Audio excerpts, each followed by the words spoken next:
Behind this wall of trees and weeds on Helen Street in Escambia County is a home.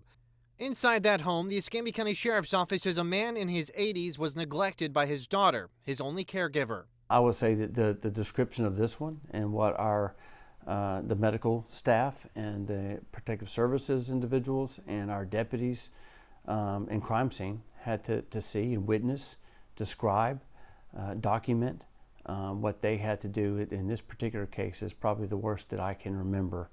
On August 1st, deputies were called to Ascension Sacred Heart Hospital in Pensacola for reports of elder neglect.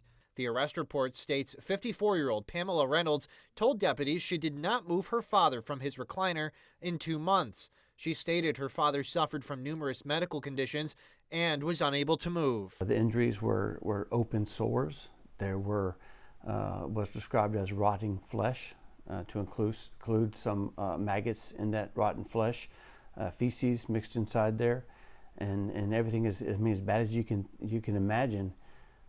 In fact, it's bad enough to read it. It's bad enough to describe it. Imagine what it would be like to have to live through that when you're the person that's relatively incapacitated. Reynolds was booked into the Escambia County Jail on $10,000 bond.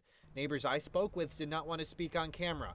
One said they tried offering help to Pamela and her father, but said Pamela refused. Josh Newby with the Council on Aging says the Reynolds case is troubling. We see a lot of that, unfortunately, not necessarily to that extent, but a lot of the elderly in Escambia and Santa Rosa County are living very similarly to that. I think it would shock people to go into some homes in some nice areas of town, you know, your Cordova Parks, North Hills.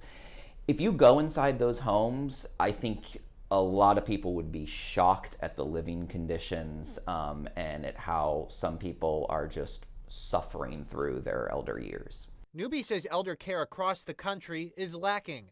He says in-home care can cost a family on average of $3,000 a month, and the state agencies responsible for helping those families are either unreachable or have long wait times.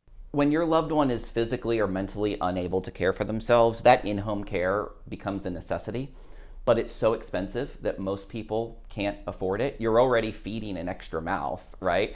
And Social Security is nothing to write home about. So you try to get public funding, and the demand is so huge, and so many senior citizens are moving to the state of Florida that funding simply can't keep up with it.